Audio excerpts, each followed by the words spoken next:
dijamah oleh Tuhan. Sebenarnya saya tidak tahu kenapa saya menangis, kenapa saya sampai teriak, sampai jatuh. Itu saya tidak tahu karena awalnya saya bingung.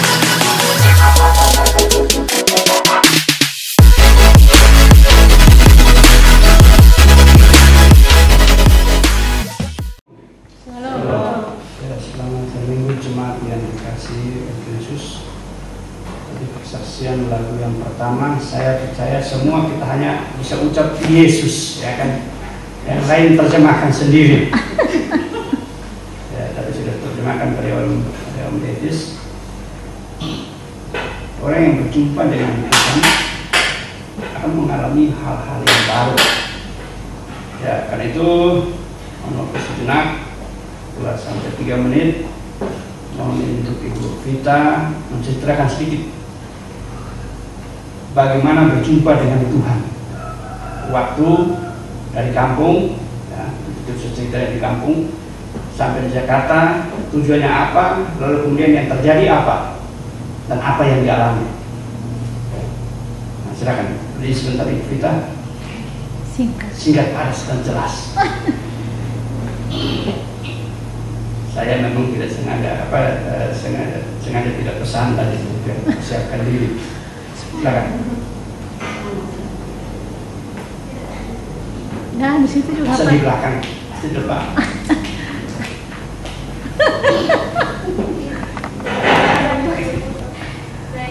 Shalom. Shalom. Saya mau cerita sedikit tentang pengalaman saya yang awal saya baru, ya bisa dibilang lahir baru. Pertama yang sebelum saya masuk kuliah itu saya sebenarnya mau ambil bahasa Indonesia, tapi karena waktu itu kita sempat ikut seminar OKKL, jadi saya di situ dijamah oleh Tuhan. Sebenarnya saya tidak tahu kenapa saya menangis, kenapa saya sampai teriak, sampai jatuh. Itu saya tidak tahu karena awalnya saya bingung. Ikut gereja saya bingung kenapa ini orang-orang kok menangis, terus sampai teriak, sampai menyanyi, sampai kencang-kencang. Saya bingung. Ternyata saya alami begitu, sampai jatuh. Terus di situ saya awalnya kan saya duduk terus saya kayak lihat Tuhan Yesus, jadi saya pikir itu cuma mungkin khayalan saya doang. Nah, habis itu saya berdiri, semakin ini saya semakin kayak lihat itu Tuhan Yesus kayak disiksa begitu, sampai saya menangis sendiri. Habis itu saya langsung jatuh. Nah, dari situ saya pulang, saya kepikiran saya jangan sampai ini saya melangkah, maksud saya dari Katolik ke Protestan, saya bilang. Karena asalnya dari Katolik. Iya, karena asli saya itu dari Katolik. Nah, dari situ saya sampai kepikiran, sampai berdoa juga, kayak masih keingat sama yang tadinya. Nah, habis itu saya cerita sama mama saya. Udah saya ambil keputusan masuk di STT. Jadi saya langsung bilang sama bapak waktu itu. Tapi awal saya ikut kakak-kakak ibadah kapel itu, sampai pas ibadah doa syafaat itu saya sampai ketiduran. Menikmati hadirat Tuhan. Habis doa syafaat baru mereka bangun saya. Cukup? Ya, Pak. Cukup? Atau masih ada lagi poin ini? Oke, terima kasih. Berikan kemuliaan bagi nama Tuhan. Ya, kita baca firman Tuhan yang terambil dari Injil Lukas pasal yang ke-24. Injil Lukas pasal yang ke-24 ayat yang ke-36 sampai dengan ayat yang ke-49. Injil Lukas pasal yang ke-24 ayat yang ke-36 sampai 49. Kita membaca secara bergantian, dan jemaat Tuhan, saya dalam ayat yang ganjil bersama dengan kaum pria, ayat yang genap oleh kaum wanita. Nanti ayat yang 49 kita baca sama-sama. Yesus menampakkan diri kepada semua murid. Dan sementara mereka bercakap-cakap tentang hal-hal itu, Ya, sama-sama yang merasa kaum wanita. 2, 3. dan sementara mereka bercakap-cakap tentang hal-hal itu, Yesus tiba-tiba berdiri di tengah-tengah mereka dan berkata kepada mereka, "Damai sejahtera bagi kamu." Mereka terkejut dan takut dan menyangka bahwa mereka akan melihat hantu. Akan tetapi ia berkata kepada mereka, "Mengapa kamu terkejut dan apa sebabnya timbul keraguan dalam hati kamu? Lihatlah tanganku dan kakiku, aku sendirilah ini. Rabalah aku dan lihatlah, karena hantu tidak ada daging dan tulangnya, seperti yang kamu lihat ada padaku." Sambil berkata demikian, ia memperlihatkan tangan dan kakinya kepada mereka. Dan ketika mereka belum percaya karena kiranya dan masih heran, berangkatlah ia kepada mereka, "Adakah padamu makanan di sini?" Lalu mereka memberikan kepadanya sepotong ikan goreng. Ia mengambilnya dan memakannya di depan mata mereka. Ia berkata kepada mereka, "Inilah perkataanku yang telah kukatakan kepadamu ketika aku masih bersama-sama dengan kamu, yakni bahwa harus direalisasi semua yang ada tertulis tentang aku di dalam kitab Taurat Musa dan kitab Nabi-Nabi dan kitab Mazmur." Lalu ia membuka pikiran mereka sehingga mereka mengerti kitab suci. Katanya kepada mereka, "Ada tertulis demikian, Mesias harus menderita dan bangkit dari antara orang mati pada hari yang dahsyat. Dan lagi dalam namanya berita tentang pertobatan dan pengampunan dosa harus disampaikan kepada segala bangsa, mulai dari Yerusalem." Kamu adalah saksi dari semuanya ini. Kita bersama-sama. Dan Dan aku akan mengirim kepadamu apa yang dijanjikan Bapakku, tetapi kamu harus tinggal di dalam kota ini sampai kamu dilengkapi dengan kekuasaan dari Bapa ini. Demikianlah firman Tuhan. Yang berbahagialah setiap orang yang baca, merenungkan dan melakukan hidup dalam hidup hari lepas hari. Haleluya. Haleluya. Haleluya. Haleluya.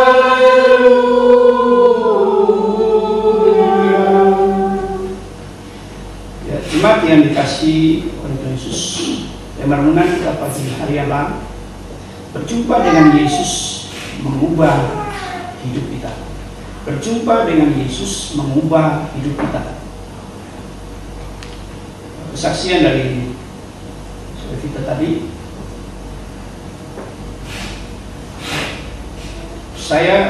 dia ini adalah ponakan saya dari mama. Lalu ketika 2012 itu kami kumpul di kampung keluarga, ya, kumpulan keluarga dari mama, keluarga dari bapak. Lalu pada saat itu ada sepupunya mereka datang duluan. Kemudian kalau yang datang duluan jelas saya yang arahkan mereka untuk sekolah hamba Tuhan. Tapi khusus untuk Vita, karena orang tua dari Katolik, saya kemudian mengatakan kalau sekolah teologi tidak mungkin dari Katolik. Lalu saya mengarahkan orang tuanya untuk, ya sudah, nanti di sini saya urus dia untuk masuk sekolah umum. Lalu pada saat itu saya sudah daftarkan pada sekolah kampus dekat Pondok Gede, Universitas Pancasakti, dan teman saya di situ. Dan perjalanan waktu saya ajak mereka ke Puncak, ada persetujuan di Puncak, kan. Ternyata rancangannya termasuk rancangan orang tua, bukanlah rancangan Tuhan.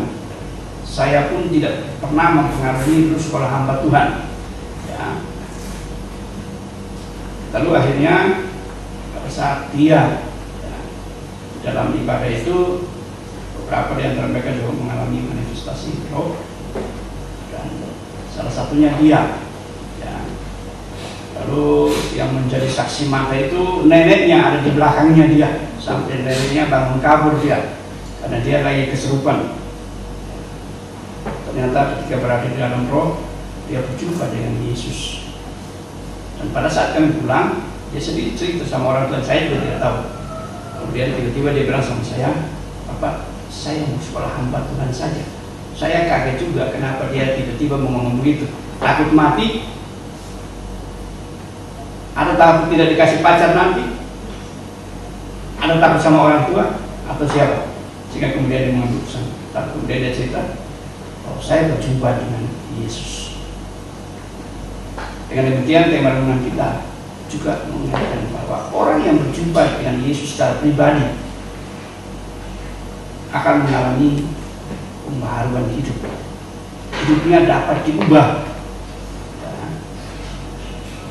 Di belakang ibu gembala itu, saudara Moses tadi yang bersaksi, orang tua, bapaknya seorang hamba Tuhan. Tapi impiannya dia mau terbang. Sayapnya belum ada. Doa, lalu kemudian sudah dari tahun yang lalu ya, itu abangnya Luis sedang lagi pelatihan. Lalu kemudian minggu lalu 3 minggu kemarin dia mendapatkan jawaban Tuhan. Tadi sudah informasikan dipanggil untuk ikut tes. Ketika dia datang pun juga saya tidak mempengaruhi, silahkan, pokoknya berdoa mana yang terbaik yang Tuhan kasih, kan? Yang satunya si Salman, Sipit. Oh ya, Sipit. Apa namanya, beberapa hari yang lalu datang, dia misalnya bola, ya kan? Tadi malam saya suruh mereka berdoa. Saya bilang, pokoknya kalau sudah masuk kandang ini siap-siap, ya kan? Selesai saya berdoa, ini kayaknya bukan bola ini, tanda-tanda sekolah hamba Tuhan ya, tapi ya sudah. Nah, cuma yang dikasih oleh Yesus, mari kita belajar dan memperhatikan. Bagian ini adalah cerita terakhir Yesus mengumpulkan, ya berjumpa dengan teman. Yesus berjumpa dengan seluruh murid. Kalau kita baca dalam pasal sebelumnya, ayat sebelumnya juga menjelaskan, tidak semua murid Yesus berjumpa pada situ. Ada 1-2, kemudian kumpul pertama kali perempuan, lalu kemudian yang lain. Di bagian ini keseluruhannya yang ngumpul. Dan ini adalah bagian terakhir yang akan kemudian 40 hari kemudian dia akan naik ke surga. Dan kita laksanakan pada hari Kamis. Dalam konteks ini, ketika Yesus berjumpa dengan murid-murid, mereka masih punya pikiran, pola berpikir yang dulu, bahwa ya, yang berlatar belakang salah satu yang tadi disebutnya adalah Simon Petrus, punya latar belakang sebagai seorang nelayan. Kegalauan, kegelisahan mereka dalam perjalanan kurang lebih 40 hari itu mengalami kesulitan. Bahkan bagian ini menjelaskan sampai-sampai ketika berjumpa dengan Yesus pun mereka masih meragukan bahwa dia bukan Tuhan, tapi dialah hantu. Kenapa demikian? Karena bangsa Israel sangat mengharapkan figur ya, pemimpin yang bisa membebaskan mereka dari tekanan. Pasal 24 ayat 8-9 dijelaskan bahwa mereka mengharapkan pembebas yang membebaskan mereka dari tekanan politik, ekonomi, ya, kemiskinan, culture atau hubungan, ya, budaya, membebaskan mereka juga dari tekanan-tekanan sosial, politik. Dan ternyata Yesus yang diharapkan tidak demikian. Dan itu membuat mereka, kalau membaca teman-teman tadi jelaskan bahwa tetap masih ragu bahwa dia bukan Yesus, dia bukan Tuhan. Nah, cuma yang dikasih Yesus bahwa dalam bagian cerita ini justru di tengah keraguan mereka, ya, harapan mereka yang putus oleh karena tidak seperti yang dibayangkan. Pasal 24 ayat 21. Kemudian 24 ayat yang ke-8 sampai dengan ayat yang ketiga, 36 sampai ayat yang ke-38 menjelaskan yang pertama, bahwa ketika mereka berjumpa dengan Yesus, maka mereka mempunyai pengalaman pribadi. Ketika mereka berjumpa dengan Yesus, maka membuat mereka belajar saudara-saudara untuk mengenal siapa Dia sesungguhnya.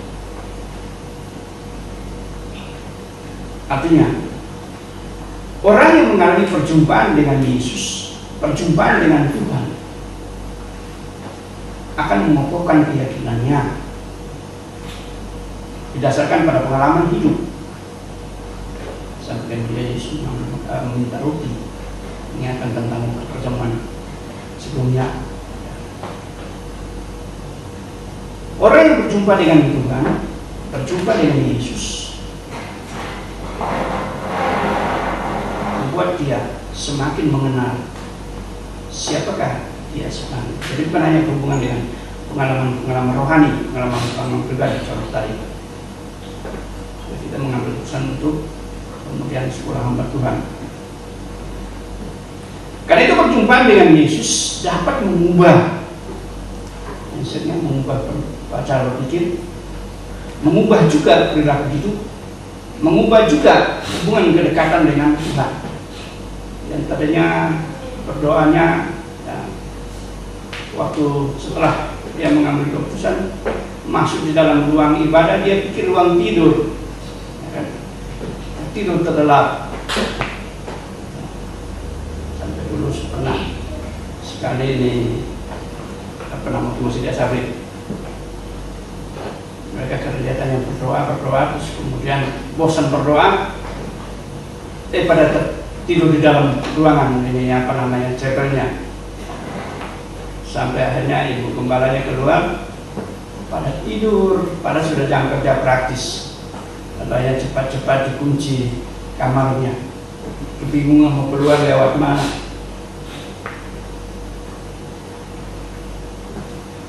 Berjumpa dengan Yesus dapat mengubah hidup, membuat seseorang mengalami pengalaman rohani, pengalaman pribadi. Dengan pengalaman itu akan mendorong seseorang untuk semakin dekat mengenal Yesus sebenarnya. Yang kedua, ayat yang ke-39 sampai dengan 44. Orang yang berjumpa dengan Yesus tidak sebatas mengalami berpikir, tidak sebatas mengalami perubahan, tidak sebatas mengalami pengenalan dengan Tuhan, tetapi justru orang yang berjumpa dengan Yesus mendorong hidupnya untuk melakukan perbuatan-perbuatan atau tindakan-tindakan nyata yang menunjukkan tentang tanda pertobatan. Perhatikan di dalam konteks itu, Yesus meminta bertanya kepada mereka, di antara kalian adakah makanan? Waktu jauh sebelum itu Yesus bertanya demikian, mereka mengatakan ada, tetapi ini yang punya anak kecil. Tapi dalam konteks ini justru kemudian mereka punya, dan kemudian mereka mengambil untuk memberikan kepada Yesus. Maka hal yang kedua, bahwa orang yang berjumpa dengan Yesus ketika mengalami perubahan hidup membuat dia untuk melakukan tindakan-tindakan nyata dalam hidup hari-hari. Tapi kalau belum berjumpa dengan Yesus secara pribadi, kita melakukan sesuatu masih mengukur, masih membatasi diri. Nanti kalau kita kasih bagaimana ya? Besok.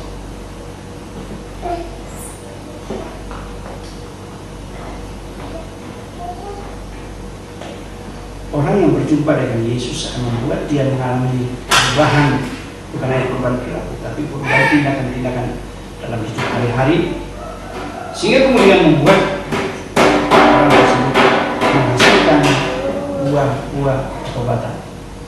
Jadi tidak sekedar mengenal bahwa Yesus adalah Tuhan dan Selamat, Tapi implementasi daripada orang yang mengenal Tuhan secara pribadi adalah dapat diimplementasikan dalam hidup hari-hari adalah dua waktu kepada. Termasuk di dalam sini adalah bagaimana hidup yang menunjukkan buah-buah pelayanan, panggilan hidup menjadi orang yang percaya kepada Kristus. Ketika orang mengalami demikian, maka tidak membuat dia berhubungan dengan kerjaan Tuhan. Tidak akan hidup dengan Tuhan.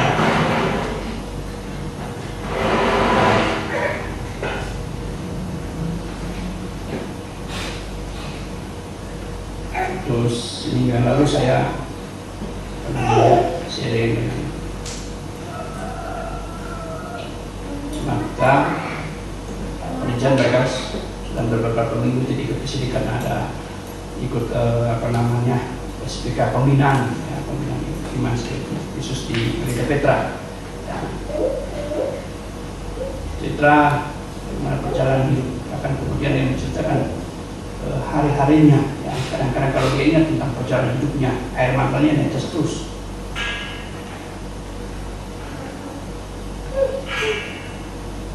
Bahkan Andri biasa mereka ikut sore hari karena pagi juga ikut di Petra, ada pembelajaran. Waktu hari Minggunya habis dilayani, dibina, dibimbing. Hari Senin dia berjumpa dengan tantangan. Di antaranya ceritanya mungkin mendarat sedikit, kebanyakan terbang. Tapi ketika dia di darat, dia berhadapan dengan temannya yang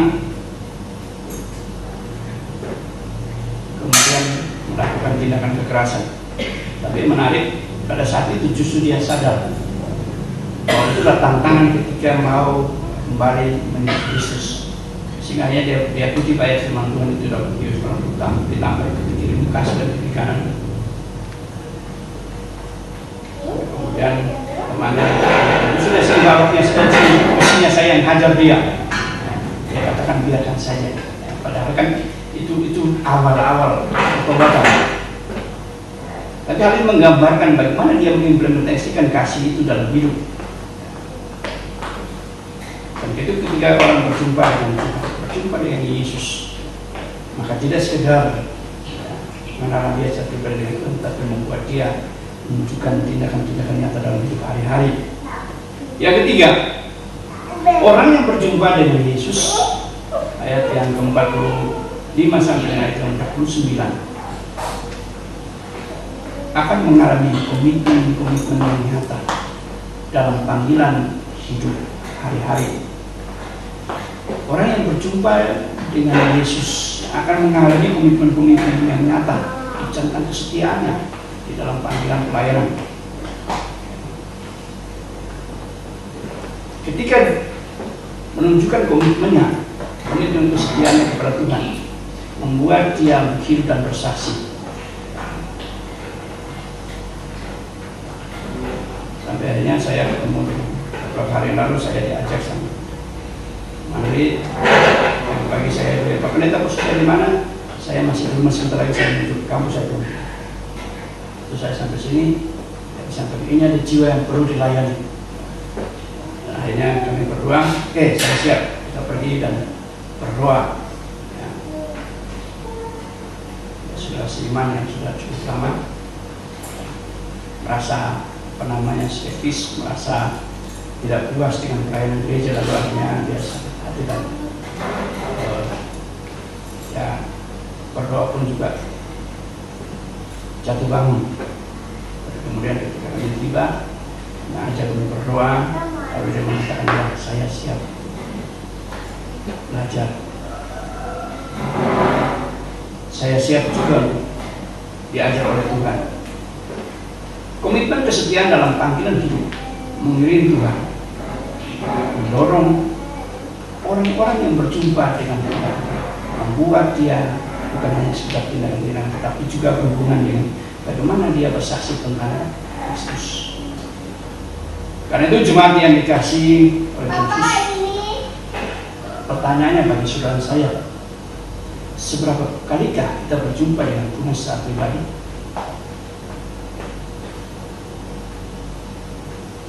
Seberapa kalikah Tuhan menunjukkan kesetiaannya, Tuhan menunjukkan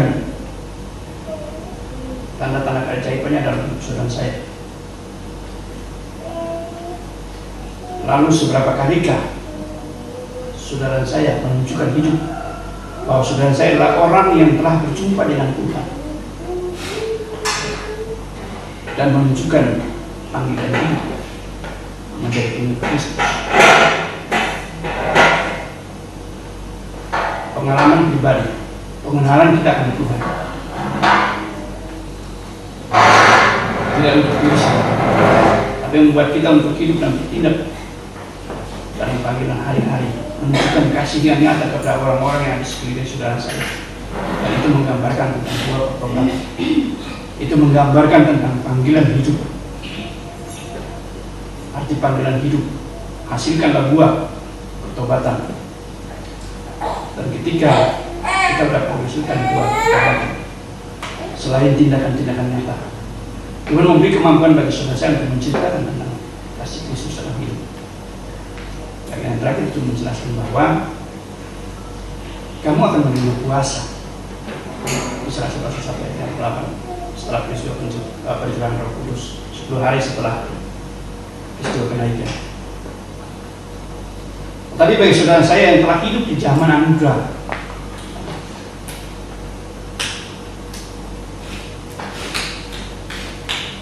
seharusnya kita hidup dan kemudian lebih dari para murid. Tidak terus terpunggung dalam pola hidup yang lama. Saya kan sebagai nelayan, kalau kita hanya bekerja atau kita hanya datang berdoa, bagaimana kehidupan keluarga saya dan sebagainya.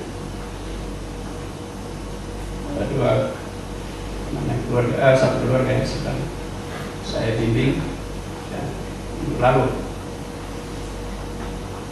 datang, lalu kemudian karena pekerjaannya sibuk hari Sabtu dan Minggu, lalu saya mengatakan tidak harus berhenti dari pekerjaan, tapi juga bisa menata waktu, karena hari kita lah hari kemenangan ya, pertama hari Minggu.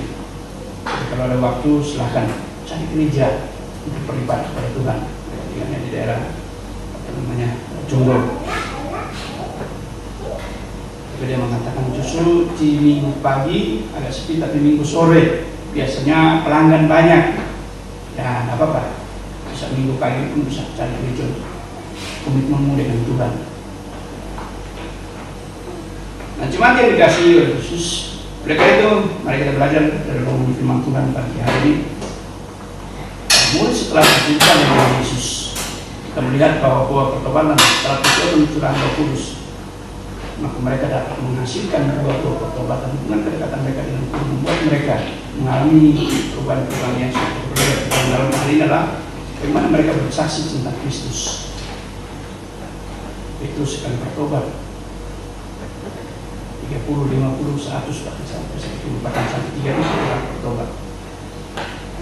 Bagaimana dengan saudara saya? Tidak harus kemudian menjadi pendeta. Ponakan di sampingnya ibu kita kemarin tadi malam saya pergi jemput. Ya, saya sudah kuliah dari tahun kemarin nih. SDE, ilmu ekonomi. Saya tanya sama bapaknya, dia sekolah hamba Tuhan apa? Mau sekolah apa namanya yang lain? Katanya dia mau hitung-hitung duit om. Oh ya sudah, kalau begitu sekolah ekonomi saja. Lalu karena pembelajaran masih online, jadi setahun dia belajar secara daring. Kemudian kemarin dia telepon, om saya mau siap untuk ke Jakarta. Sampai sini pun di Purbalingga juga, anu sekolah hamba Tuhan saja, ya kan?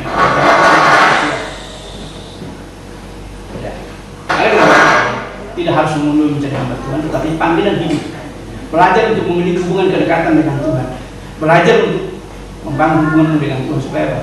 Dapat berjumpa dengan Tuhan. Ketika kita berjumpa dengan Tuhan, maka Tuhan membuat hidup kita mengalami hal-hal yang baru dalam hidup dan membuat kita untuk hidup dan menjadi berkat bagi orang-orang yang ada di sekeliling kita.